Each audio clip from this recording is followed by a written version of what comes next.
بسم اللہ الرحمن الرحیم. ڈیئر اسٹوڈنٹس، السلام علیکم. آج ہم MCM 101 introduction to mass communication کا شارٹ لیسن نمبر 29 کا آغاز کریں گے. تو لیسن نمبر 29 کا نام ہے پروپیگنڈا.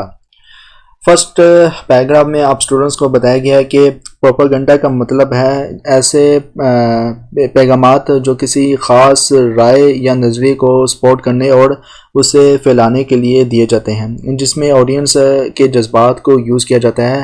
ایسے بھی کہہ سکتے ہیں کہ یہ ایک منصوبہ بندی ہے جس میں خبریں، معلومات، خاص دلائل اور اپیل دیے جاتی ہیں تاکہ کسی خاص گروپ کے بلیفز، سوچ اور ایکشنز کو انفلوئنس کیا جا سکے. دوسرے پیراگراف میں آپ اسٹوڈنٹس کو بتایا گیا کہ پروپیگنڈا کا لفظ کئی طرح سے ڈیفائن کیا جا سکتا ہے. ہارولڈ لیسویلس جو پروپیگنڈا کے اسٹڈیز کے پیونیئرز تھے، اسے اس طرح ڈیفائن کرتے ہیں کہ پروپیگنڈا کا مطلب ہے کہ کولیکٹیو ایٹیٹیوڈز کو مینیج کرنا جو کہ سگنیفیکنٹ سمبلز کو مینیپولیشن سے ہوتا ہے. ان کا کہنا تھا کہ پروپیگنڈا ایک سب کانشیس مینیپولیشنز ہے جو سائیکولوجیکل سمبلز کو یوز کرتے ہوئے سیکرٹ آبجیکٹیوز اچیوز کرتے ہیں. بعد میں جو انالیسس آئی، انہوں نے یہ کہا کہ پروپیگنڈا ایک پلانڈ اور ڈیلیبریٹ ایکٹ ہے جو کسی کی رائے کو مینیج کرنے کے لیے ہوتا ہے. ہسٹری میں فرسٹ پیراگراف میں پروپیگنڈا کو لے کر آپ کو بتایا گیا ہے. تو کچھ اس طرح سے اس میں بتایا گیا کہ یہ لفظ جو ہے کونگریشیو دی پروپیگنڈا فائیڈ سے لیا گیا ہے، جو کہ ایک مشنری آرگنائزیشن تھی جو پوپ نے 1622 میں بنائی تھی. پروپیگنڈسٹ اپنی پوزیشنز کو سپورٹ کرنے والے انفارمیشنز کو ایمفیسائز کرتے ہیں جو ان کی پوزیشنز کے اگینسٹ ہوتے ہیں اور اسے ایکسکلیوڈ یا کم ایمفیسائز کرتے ہیں. اس میں مسلیڈنگ اسٹیٹمنٹس اور کبھی کبھی جھوٹ بھی شامل ہوتا ہے جو پبلک یا آڈینس پہ اپنی رائے اثر ڈالنے کے لیے یوز کیا جاتا ہے. لوبائنگ، ایڈورٹائزنگ اور مشنری ایکٹیویٹی بنا پروپیگنڈا کے طریقے ہیں، لیکن یہ ٹرم زیادہ تر پولیٹیکل ارینا میں استعمال ہوتی ہے. اس والے پیراگراف میں آپ اسٹوڈنٹس کو بتایا گیا ہے کہ 20 سینچری سے پہلے پکچرز اور ریٹن میڈیا پروپیگنڈا کے اصلی ذریعے تھے. ریڈیو، ٹیلی ویژن، موشنز پکچرز اور انٹرنیٹ نے بعد میں ان ذریعے کو جوائن کیا تھا. اور مزید آپ کو اس میں بتایا گیا ہے اس والے پیراگراف میں کہ دلچسپ بات یہ ہے کہ اتھارٹیرینس اور ٹوٹلیٹیرینس ریجیمز پروپیگنڈا کا یوز کرتے ہیں اپنے عوام کا سپورٹ جیتنے اور اسے برقرار رکھنے کے لیے. وار ٹائم میں جو پروپیگنڈا اپنی سویلین پاپولیشنز اور ملٹری فورسز کو دیے جاتے ہیں وہ مورل کو بوسٹ کر سکتے ہیں، جبکہ انیمی کے اگینسٹ پروپیگنڈا سائیکولوجیکل وارفار کا ایک حصہ ہوتا ہے. ٹائپس آف پروپیگنڈا میں آپ اسٹوڈنٹس کو بتایا گیا ہے کہ آج کل پروپیگنڈا کا پریکٹیشنر کافی طرح سے پروپیگنڈا کی ایکٹیویٹیز کو کلاسیفائی کرتے ہیں. ایک کیٹیگرائزیشن میں پروپیگنڈا کو 3 ٹائپس میں ڈیوائڈ کیا گیا ہے. نمبر 1 پہ ہے وائٹ پروپیگنڈا، نمبر 2 پہ گرے پروپیگنڈا، نمبر 3 پہ ہے black propaganda. Paper point view سے بہت امپورٹنٹ ہے. وائٹ پروپیگنڈا یہ وہ پروپیگنڈا ہوتا ہے جو صحیح طریقے سے اپنے اسپانسرز سے ایٹریبیوٹڈ ہوتے ہیں اور جو سورسز ہیں وہ سچ میں آئیڈینٹیفائی ہوتے ہیں، جیسے کہ گورنمنٹ، وائس آف امریکہ جو وائٹ پروپیگنڈا براڈ کاسٹ کرتی ہے. گرے پروپیگنڈا کے بارے میں آپ اسٹوڈنٹس کو بتایا گیا ہے اس میں کہ یہ پروپیگنڈا اسپانسر سے ایٹریبیوٹڈ نہیں ہوتا اور اس کا اصل سورس کو چھپایا جاتا ہے. گرے پروپیگنڈا کا مقصد وہ ویو پوائنٹس ایڈوانس کرنا ہے جو اوریجنیٹرز کے لیے فائدہ مند ہوتا ہے، لیکن جو ٹارگٹ آڈینس کے لیے آفیشیل اسٹیٹمنٹ سے زیادہ ایکسیپٹیبل ہو. یہ اس لیے کیا جاتا ہے کہ اگر پروپیگنڈا مٹیریلز کسی آئیڈینٹیفائڈ پروپیگنڈا ایجنسی سے آئے تو لوگ زیادہ کنوینس نہیں ہوتے. کنوینس نہیں ہوتے، لیکن اگر وہ آئیڈیاز نیوٹرل آؤٹ لیٹ سے آئیں تو ان کو ان کا جو افیکٹ وہ زیادہ ہوتا ہے۔ مزید سیکنڈ پیراگراف میں آپ اسٹوڈنٹس کو بتایا گیا ہے کہ گرے پروپیگنڈا میں وہ ٹیکٹکس سے شامل ہوتی ہیں جس میں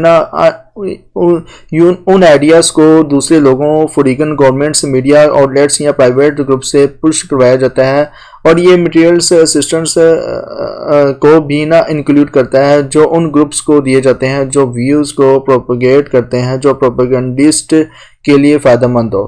اور یہ ٹائپ کافی کامن ہے نیوز ورلڈ میں، جیسے کہ کچھ لوگ گورنمنٹ کی اپوزیشنز ریلائز کو بین کرنے کے فیصلے سے خفا ہیں اور ان کو پسند کر رہے ہیں۔ بلیک پروپیگنڈا کے حوالے سے میں آپ اسٹوڈنٹس کو کچھ حصہ سے اس پورے پیراگراف میں جو کچھ لکھا وہ پڑھ کے اس طرح سے آپ اسٹوڈنٹس کو بتا سکتا ہوں کہ یہ بھی اسپانسر کی پارٹیسپیشنس کو ماسک کرتے ہیں، لیکن بلیک پروپیگنڈا میں یہ فیصلے ایٹریبیوٹ ہوتے ہیں اور یہ سب ورسیف اور پرووکیٹیو ہوتے ہیں۔ اس کا مقصد یہ ہوتا ہے کہ یہ ہوسٹائل سورس سے اپیئر ہو سکتے ہیں تاکہ اس سورس کی کریڈیبلٹی کو انڈرمائن کیا جا سکے، اس سے ایمبریسمنٹس ہو اور یہ اس کو ایسے ایکشنز لینے پر مجبور کیا جا سکے جو وہ نارملی نہیں کرتے۔ بلیک پروپیگنڈا کا سیکرٹ ایجنٹس یا انٹیلیجنس سروسز تیار کرتی ہے، کیونکہ اگر یہ ایکسپوز ہو جائے تو اوریجنیٹنگ گورنمنٹس کو نقصان ہو سکتا ہے، اور یہ underground newspapers forged documents, planned gossips, rumours, jokes, slogans اور ویژول سمبلز کو یوز کرتے ہیں۔ مثال کے طور پر ایک نیوز پیپر ایک لیٹر پبلش کرتا ہے جو ایک پرومیننٹ پولیٹیشینز نے دوسرے کو لکھا تھا۔ اس لیٹر میں کچھ ایسے ایکشنز کے لیے کہا گیا ہے جو ایکچولی کبھی نہیں ہوئے، مگر جو ہے وہ ڈیمیج ہو چکے ہوتے ہیں، خاص طور پر اگر یہ الیکشنز کے ٹائم ہو۔ تو ٹائپس ان انودر مینر میں آپ اسٹوڈنٹس کو بتایا گیا کہ ایک اور کیٹیگرائزیشن فاسٹ اور سلو پروپیگنڈا آپریشنز میں فرق کرتی ہے، جو میڈیا کی ٹائپ اور افیکٹو کی امیڈیکیسی پر ڈیپینڈ کرتی ہے۔ فاسٹ میڈیا وہ ہوتا ہے جو پبلک اوپینینز پر شارٹ ٹرم امپیکٹ ڈالتا ہے، جبکہ سلو میڈیا وہ ہوتا ہے جو ٹائم کے ساتھ پبلک اوپینینز کو ڈیولپ کرتا ہے۔ فاسٹ میڈیا میں radio, newspaper, speeches, televisions, moving pictures اور ای میلز اور انٹرنیٹ شامل ہے، اور یہ media forms quickly selected audience پر اپنے اثر ڈالتا ہے۔ اور اس والی لائن میں آپ اسٹوڈنٹس کو بتایا گیا ہے کہ بکس، کلچرل ایگزیبیشنز اور ایجوکیشنل ایکسچینج سلو میڈیا ہیں جو آئیڈیاز اور ایٹیٹیوڈز کو وقت کے ساتھ لوگوں کے دماغ میں ڈالتے ہیں۔ ریولیوشنز، وار اینڈ پروپیگنڈا 1917 میں فرسٹ پیراگراف میں آپ اسٹوڈنٹس کو بتایا گیا کہ پروپیگنڈا کافی پرانی ہسٹری رکھتا ہے۔ وار پروپیگنڈا جتنا پرانا ہے اتنا پرانی وار بھی ہے، مطلب کہ جنگ بھی ہے۔ اینتھروپولوجسٹ نے یہ دکھایا کہ پریمیٹیو لوگ پکچرز اور سمبلز کا یوز کرتے ہیں دوسروں پہ اپنے ہنٹنگ اور فائٹنگ ایبیلٹیز کو دکھاتے ہیں۔ اسریا، گریک اور رومن امپائرز میں story telling, poems, religious symbols, movements, speeches اور ڈاکومنٹس کا یوز کرتے ہیں اپنے آرمڈ فورسز کو موبلائز کرتے تھے اور اپنے اینیمیز کے مورل کو ڈیمورلائز کرتے تھے، جیسے کہ 15 سینچریز میں بی سی، مطلب کہ 15 سینچری بی سی کہلاتا ہے۔ اور میں چائنیز ملٹری فلاسفرز سن توزو نے کئی ٹیکنیکس کو پروموٹ کیا تھا جو فائٹنگ کے مورلز کو مینٹین کرتے تھے اور دشمنز کی ول ٹو فائٹ کو توڑتے تھے۔ 19 سینچری کے جرمن ملٹری اسٹریٹجسٹ کارل وان کلیوزوینٹس نے سائیکولوجیکل فورسز کو ماڈرن وار کی ڈیسیزیو ایلیمنٹس کے شکل میں آئیڈینٹیفائی کیا تھا۔ اس والے پیراگراف میں آپ اسٹوڈنٹس کو بتایا گیا ہے کہ اس لیے نا پروپیگنڈا کو نا یہ سمجھنا غلط ہے کہ یہ صرف 20 سینچری کے فنومنا ہے جو الیکٹرونک کمیونیکیشن سے ریولیوشن سے شروع ہوا ہے، حالانکہ یہ کنسیپٹ ڈکٹیٹرشپ یا ڈکٹیٹرشپ سے جڑا ہوا ہے۔ پولیٹیکل پروپیگنڈا ڈیموکریٹک پروسیس کا بھی ایک اسینشنل حصہ ہے، کیونکہ نا پولیٹیشینز اور پولیٹیکل پارٹیز نے نا اپنی آئیڈیاز اور پالیسیز کے لیے نا پبلک سپورٹ جیتنے کے لیے کئی کمیونیکیشنز ٹیکنیکس یوز کی ہیں۔ Advertisings and public relations used as propaganda میں آپ اسٹوڈنٹس کو بتایا گیا ہے کہ اس طرح نہ کئی پرائیویٹ گروپس جیسے کہ ارلی اینٹی سلیوری سوسائٹیز سے لے کر ماڈرن پولیٹیکل ایکشنز کمیونٹیز نے نا اپنے ایجنڈاز کو پش کرنے کے لیے پروپیگنڈا ٹیکنیکس کا یوز کیا ہے۔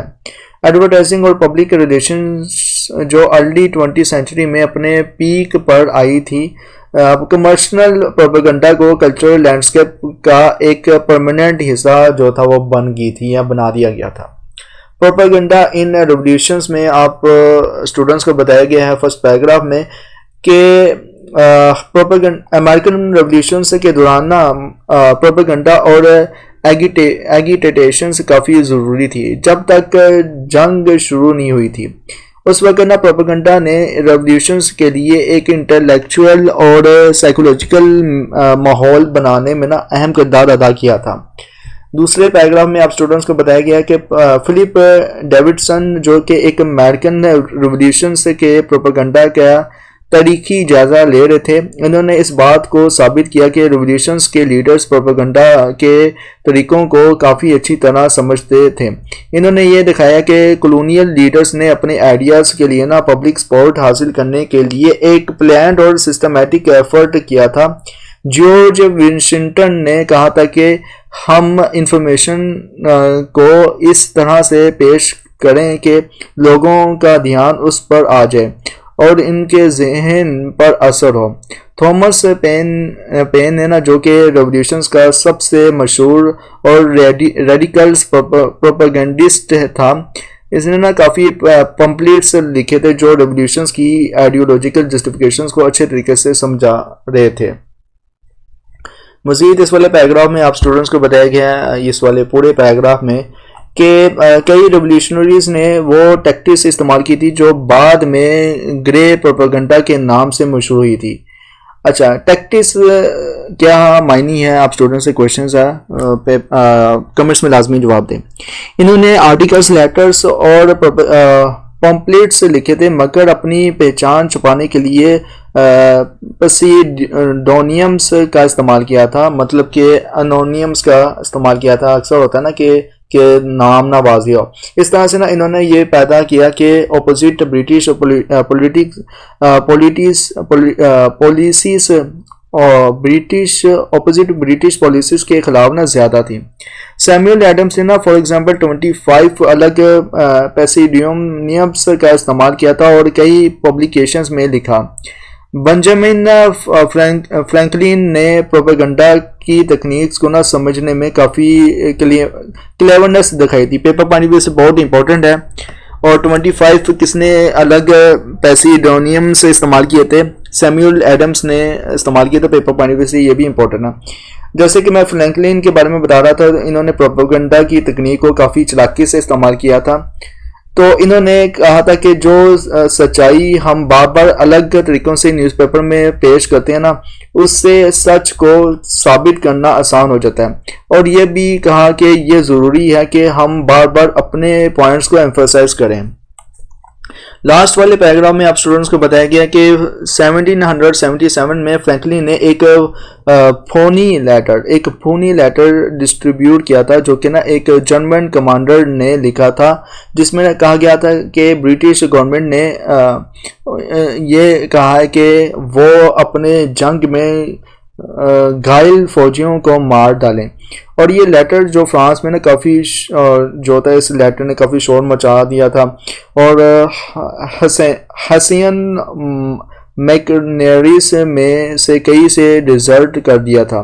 فرینکلن نے ایک پورا ایشو آف بوسٹنز انڈیپینڈنٹ بھی فورجڈ کیا تھا، جس میں نا برٹش اسکیلپ ہنٹنگ کا جھوٹ جو گیا تھا. یہ سٹوری نا برٹین میں پبلک اپرور کا سبب بنی تھی اور اس کو نا اپوزیشنز پولیٹیشنز نے جنگ کی کنڈکٹ پر الزام لگانے کے لیے استعمال کیا تھا. ہسٹورین اولیور تھامس نے ان ایفرٹس کو نا ایک ایسے ڈپلومیٹک آئسولیشنز کے پروپیگنڈا کیمپین کے طور پر ڈسکرائب کیا تھا جو کبھی کبھی نہیں دیکھا گیا تھا. ورلڈ وارز اور 1944 سے 1955 میں کیا ہوا تھا پروپیگنڈا کو لے کر، مطلب کہ جنگ عظیم میں. تو فرسٹ پیراگراف میں آپ اسٹوڈنٹس کو بتایا گیا کہ جنگوں کے دوران پروپیگنڈا کا استعمال ایک بہت بڑا اسکیل پر ہوا تھا. ورلڈ وار 1 مطلب کہ جنگ عظیم اول میں نیشنل گورنمنٹس نے پروپیگنڈا کا استعمال ایک نیو طریقے سے کیا تھا.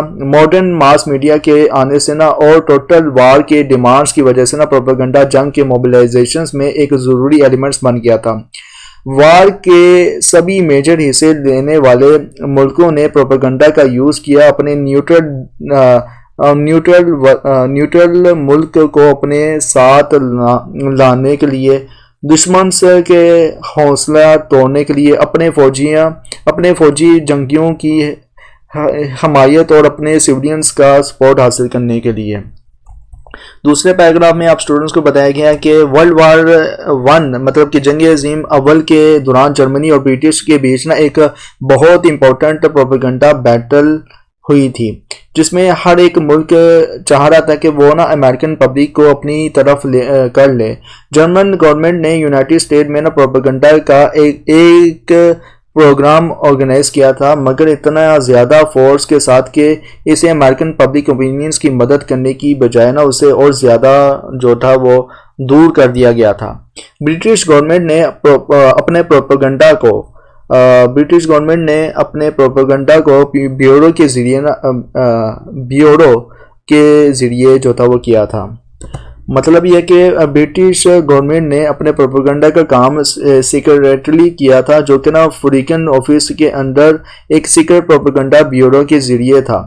برٹش نے نا اپنے اپروچ کو لو کی رکھا اور سلیکٹیوٹی نیوز اور انفارمیشن ریلیز کی تھی تاکہ نا امریکن سمپٹمائز حاصل کی جا سکے، مطلب کہ امریکہ کی ہمدردی حاصل کی جا سکے. 1970 میں نا زیمرمین نے ٹیلی گرام کو پبلش کرنے کا کام برٹش کے سب سے زیادہ سکسیسفل پروپیگنڈا جو تھا وہ کیا تھا، اور اس نے نا امریکہ کو الائز کے سائڈ میں نا جنگ میں شامل ہونے پر مجبور بھی کر دیا تھا. مزید اس والے پیراگراف میں آپ اسٹوڈنٹس کو تھرڈ والے پیراگراف میں آپ کو بتایا گیا ہے ورلڈ وار میں نا جنگ ڈکلیئر کرنے کے ایک ویک بعد نا پریزیڈنٹ ووڈرو ولسن نے یو ایس گورنمنٹس کا پہلا آفیشیل پروپیگنڈا ایجنسی بنا دیا تھا جس کے نام تھا کمیٹی آن پبلک انفارمیشنز. اس کمیٹی کو پبلک اوپینینز مینج کرتا تھا دونوں اندر اور باہر کے ملکوں میں. اس کمیٹی کے ہیڈ ایک مکریکنگ جرنلسٹ جارج کریل تھا اور اس کا کام سینسورشپ، پروپیگنڈا اور جنگ کے ایفرٹس ریلیٹڈ انفارمیشن دینا تھا. کمیٹی نے زیادہ فوکس ہوم فرنٹ کے سپورٹ پر رکھا تھا، مگر اس نے ابروڈ میں بھی بہت بڑا کیمپین چلایا تھا اور 30 سے زیادہ اوورسیز کنٹریز میں نا پروپیگنڈا کا کام کیا تھا. اس والے پیراگراف میں آپ اسٹوڈنٹس کو بتایا گیا کہ کمیٹی نے فوریگن میڈیا آؤٹلیٹس کو نیوز، آفیشیل اسٹیٹمنٹس اور وار ایفرٹس کے ریلیٹڈ فیچرز بھیجے. انہوں نے leaflets, motion pictures, photographs, cartoons, posters, sign boards کا یوز کر کے نا اپنے میسیج پروموٹ کیے تھے. کمیٹی نے ابروڈ میں ریڈنگ رومز اسٹیبلش کیے تھے. فوریگن جرنلسٹ کو یونائٹڈ اسٹیٹ میں نا بلایا، اسپیشل اپیلز بنائی ٹیچرز اور لیبرز گروپس کے لیے، اور لیکچرز اور سیمینارز بھی اسپانسر کیے تھے. اس طرح سے نا پروپیگنڈا کا استعمال ہر جنگ کے دوران بہت اسٹریٹجیز اور انفلوئنشیلز مطلب کہ متاثر کن رہا تھا، اور یہ کس طرح سے پبلک اوپینینز کو مینیپولیٹ کر کے جنگ کے آؤٹ کمز کو انفلوئنس کر سکتا ہے پروپیگنڈا۔ اس کا ہسٹری میں نا کافی زیادہ اثر بھی آپ لوگوں نے، آپ اسٹوڈنٹس نے پڑھا ہے، ابھی آپ کو میں نے پڑھ کے سنایا ہے۔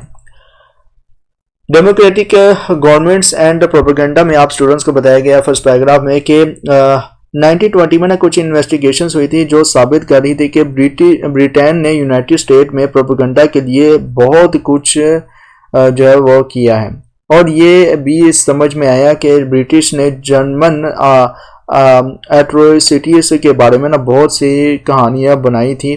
بہت سے امریکنز کو یہ لگا کہ برٹش پروپیگنڈا کی وجہ سے نا یونائٹڈ اسٹیٹ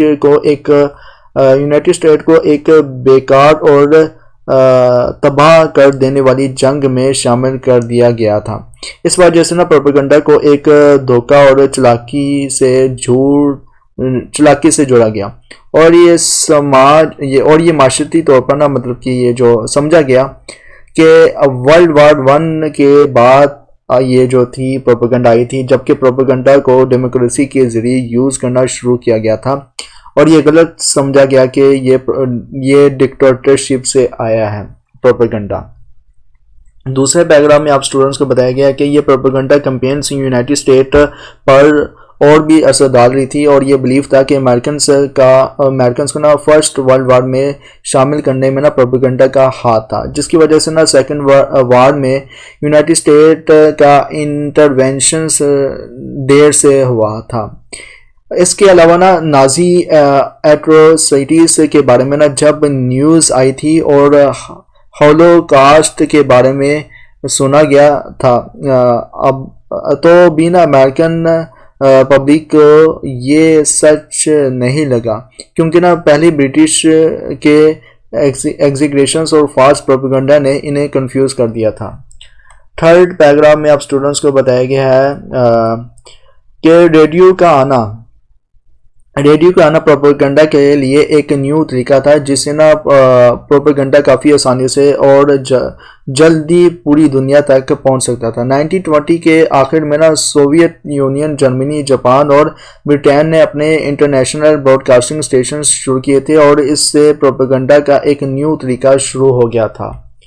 لاسٹ میں آپ کو اس والے پیراگراف میں بتایا گیا کہ 1941 کی شروع میں نا جب جنگ کا خطرہ تھا تو روزویلٹ نے کئی نیو ایجنسیز بنائی تھی جس میں نا پروپیگنڈا کا کام کیا گیا تھا، دونوں ہوم اور ابروڈ میں۔ 1942 میں نا ان سب انفارمیشن پروگرامز کو آفس آف وار انفارمیشنز مطلب کہ OWI پوائنٹ بھی اس امپورٹنٹ ہے کے انڈر رکھا گیا تھا، جس کو نا فیمس جرنلسٹ اور براڈ کاسٹ ایلمرس ڈیوس لیڈ کرتے تھے۔ روزویلٹ نے نا office of strategic services OSS بھی بنائی تھی، جو سینٹرل انٹیلیجنس ایجنسی کا پہلا قدم تھا، اور یہ آفس بلیک اور گرے پروپیگنڈا براڈ کرتی تھی، خاص طور پہ ملٹری آپریشن سے ریلیٹڈ۔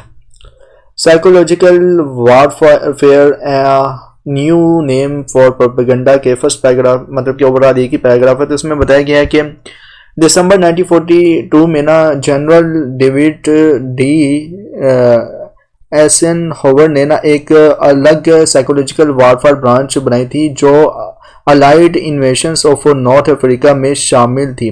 1944 میں نا انہوں نے ایک اور بڑا آرگنائزیشن بنایا تھا جس کو psychological warfare divisions of the supreme headquarters allied expeditionary force کہا گیا تھا، جو ڈی ڈے انویشنز کے لیے پروپیگنڈا تیار کر رہی تھی۔ سائیکولوجیکل وارفیئر کافی ضروری تھا پیسیفک تھیٹرز میں، جہاں USA پروپیگنڈا کا مقصد تھا کہ جاپانیز سولجرز جو یہ سمجھتے تھے کہ سرنڈر کرنا ان کے لیے جو ہے وہ عزت کھو دینا ہے، کہ عزت کھو دینے ہی سمجھا جاتا ہے، ان کو روکا جائے۔ کولڈ وارز میں فرسٹ پیراگراف میں آپ اسٹوڈنٹس کو بتایا گیا کہ 1950 میں نا ٹرومین نے ایک زیادہ پروپیگنڈا پروگرام شروع کرنے کا حکم دیا تھا جس میں کیمپین آف ٹروتھ کے نام سے جانا جاتا ہے۔ ٹرومین نے American societies of news paper editors کو اسپیچ دیتے ہیں یہ کہا تھا کہ انیمی کے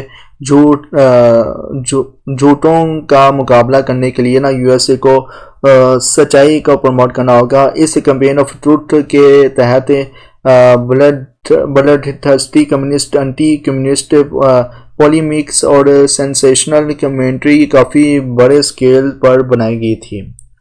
اور سیکنڈ پیراگراف میں آپ سٹوڈنٹس کو بتایا گیا ہے کہ اپریل 1951 میں ٹرومین نے سائیکولوجیکل اسٹریٹجی برڈ بنائی تھی جو امریکن سائیکولوجیکل وارفیئر ایفرٹس کو کوآرڈینیٹ کرتی تھی، اور یہ board non military cold war activities کو کوآرڈینیٹ کرتی تھی انکلوڈنگ کوورٹ آپریشنز۔ اس لوڈ نے سوویت بلوک کے خلاف پروپیگنڈا اور سائیکولوجیکل وارفیئر پلانز تیار کیے تھے، اور پوری دنیا میں کئی کنٹریز کے لیے سائیکولوجیکل اسٹریٹجیز پلانز بنائے تھے ٹرومین کے آفس چھوڑنے تک۔ یو ایس نے ایک ایسا ایپریٹس تیار کر دیا تھا جو فرینڈلی اور ہوسٹائلز کنٹریز کے پبلک اوپینینز کو انفلوئنس کر سکتا ہو۔ مزید آپ کو سی آئی اے کے بارے میں بھی بتایا گیا اس میں، تو سی آئی اے بھی کورٹ پروپیگنڈا آپریشنز چلا رہی تھی جو الائٹ اور نیچرل ایریاز میں ہوتی تھی۔ سی آئی نے naan communist labours unions, journalist, political parties, politicians اور اسٹوڈنٹس گروپس کو فاؤنڈ کرتی تھی۔ ویسٹرن یورپ میں سی آئی اے نے کانگریس فار کلچرل فریڈم نام کے سیکرٹ پروگرام شروع کیا تھا جو اینٹی کمیونسٹ لبرلز کی مدد کر رہی تھی۔ اس پروگرام کے ذریعے سی آئی نے 20 سے زیادہ پریسٹیجیشس میگزینز پبلش کی تھی، آرٹ ایگزیبیشنز آرگنائز کی تھی اور ہائی پروفائل انٹرنیشنل کانفرنس بھی بنائی تھی۔ اور لاسٹ میں اس پیراگراف میں آپ اسٹوڈنٹس کو بتایا گیا ہے کوریا کے حوالے سے۔ تو کورین وار کے دوران یونائٹڈ اسٹیٹ پر ایکوزیشنز لگایا گیا تھا، ایک مطلب کہ الزام لگایا گیا تھا، وہ بیکٹیریولوجیکل وارفیئر کر رہی تھی، اور سوویت برین واشنگ سے ٹیکنیکس اور کمیونسٹ انسپائرڈ پیس کیمپینز نے امریکن اٹینشنز کو سائیکولوجیکل وارفیئر کی طرف شفٹ کیا تھا۔ 1952 کے پریزیڈنشیل الیکشنز کے دوران ایسن ہوور نے نیشنل سکیلز پر سائیکولوجیکل وارفیئر ایفرٹس کو کوآرڈینیٹ کرنے کا حکم دیا تھا، اور اس مقصد کے لیے انہوں نے اسپیچ بھی دی تھی جس میں انہوں نے کہا تھا کہ ہر گورنمنٹ ایکٹ کو سائیکولوجیکل وارفیئر کے حساب سے سوچا جانا چاہیے، اور یہ کولڈ وار آئیڈیاز کی جنگ تھی جس میں یو ایس اے کو ہر سائیکولوجیکل ویپنز استعمال کرنے ہوں گے وہ دنیا کے لوگوں کے دل اور دماغ جیت سکیں۔ اچھا، یہ جو ہے کولڈ وار کیسے شروع ہوئی، اس لاسٹ والے پیراگراف میں آپ کو جو نچوڑ بتا دیا گیا ہے، تو لہٰذا آپ سے پوچھا جا سکتا ہے کولڈ وار کے شروع ہونے کے صحیح وجہ کیا تھی اوورآل۔ تو propaganda, diplomacy and international public opinions کے فرسٹ پیراگراف میں آپ اسٹوڈنٹس کو بتایا گیا ہے کہ کولڈ وار نے ڈپلومیسی میں ایک نیو طریقہ لایا تھا، یہ نیا طریقہ جو تھا وہ لایا تھا جس میں پروپیگنڈا پالیسی انیشیٹیوز اور کورٹ ایکشنز کے ذریعے گورنمنٹ نے ڈائریکٹلی دوسرے کنٹریز کے آئیڈیاز، بلیفز اور پولیٹکس کو انفلوئنس کرنا شروع کیا تھا۔ پہلی گورنمنٹ صرف آبزرو کرتے اور رپورٹ کرتی تھی، لیکن کولڈ وار کے دوران فریقن افیئرز پرسنل اب ایونٹس میں ڈائریکٹلی شامل ہو رہی تھی اور یہ انہیں انفلوئنس کر رہی تھی، اور یہ پرانی بات کہ ایک گورنمنٹ دوسری کی انٹرنل افیئرس میں انٹرفیئر نہیں کر سکتی تھی کو ابھی ہٹا دیا گیا تھا۔ دوسرے پیراگراف میں آپ اسٹوڈنٹس کو بتایا گیا ہے کہ ماس کمیونیکیشنز اور الیکٹرانک کمیونیکیشن کے ذریعے دنیا بھر کے پاپولر اوپینینز نے افریقن افیئرس میں ایک نیو اہمیت حاصل کی تھی۔ اب افریقن پالیسی کو اس طرح سے نہیں کیا جا سکتا جیسے کہ 19 سینچری میں کیا جاتا تھا، جب ڈپلومیسی صرف ڈپلومیٹس کا نام تھا۔ اب افریقن افیئرس میں ڈومیسٹک آڈینس کا بھی بہت بڑا رول ہے، اور ڈپلومیسی کا ٹارگٹ اب صرف ٹریڈیشنل ڈپلومیٹک ایکٹیویٹیز نہیں بلکہ اب پبلک اوپینین پر بھی ہے۔ اچھا یہ لاسٹ پیراگراف کو میں ہائی لائٹ کر رہا ہوں، پیپر پوائنٹ ویو سے امپورٹنٹ ہو سکتا ہے اوور آل. تو اس میں جو ہے وہ بہت کچھ امپورٹنٹ بھی ہے لیکن کمپلیکس بھی ہے، کیونکہ ہسٹری آلموسٹ بتائی گئی ہے پروپیگنڈا کو لے کر. پروپیگنڈا کی جو ڈیفینیشن ہے بہت امپورٹنٹ ہے. پیپر پوائنٹ ویو سے آپ سے شارٹ یا لانگ کویشچنز میں گھما پھرا کے پوچھا جا سکتا ہے اس کی ڈیفینیشنز کو لے کر یا پھر. اچھا، ٹائپس آف پروپیگنڈا میں یہ بہت امپورٹنٹ ہے. ٹائپس آف پروپیگنڈا مطلب کہ وائٹ پروپیگنڈا کیا ہوتا ہے، گرے پروپیگنڈا کیا ہوتا ہے، اور بلیک پروپیگنڈا کیا ہوتا ہے. بہت امپورٹنٹ ہے، ایگزام پوائنٹ ویو سے آپ سے گھما پھرا کے پوچھا جا سکتا ہے. فردر یہ ہے کہ اس میں جو ہے وہ ایگزام پوائنٹ ویو سے میں نے آپ کو بتا دیا. اوور آل میں نے جو مین پوائنٹ ہے ان کو یلو میں نے کیا ہوا ہے، آپ سے پوچھا جا سکتا ہے.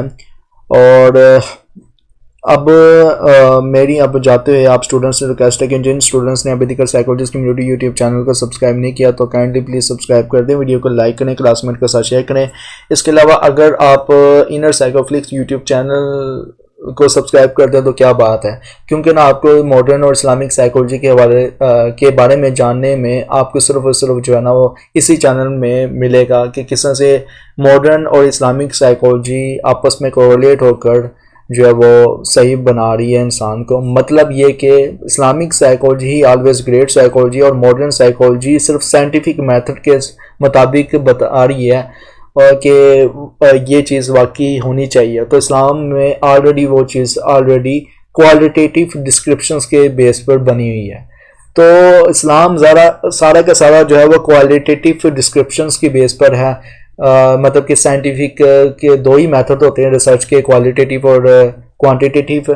تو اسلام نے تو کوالٹیٹیو پر زیادہ زور دیا ہے اور اسلام کی کوالٹیٹیو ڈسکرپشنز گریٹ ہے اوور آل. تو اگر آپ اسلامک اور ماڈرن سائیکالوجی کے بارے میں جاننے میں انٹرسٹڈ ہے تو Inner Psychoflix YouTube channel powered by psychologist community Inner Psychoflix YouTube channel کو لازمی طور پر سبسکرائب کریں. انشاءاللہ ملتے ہیں نیکسٹ لیکچر میں. ٹل دین تھینک یو سو مچ. اللہ حافظ.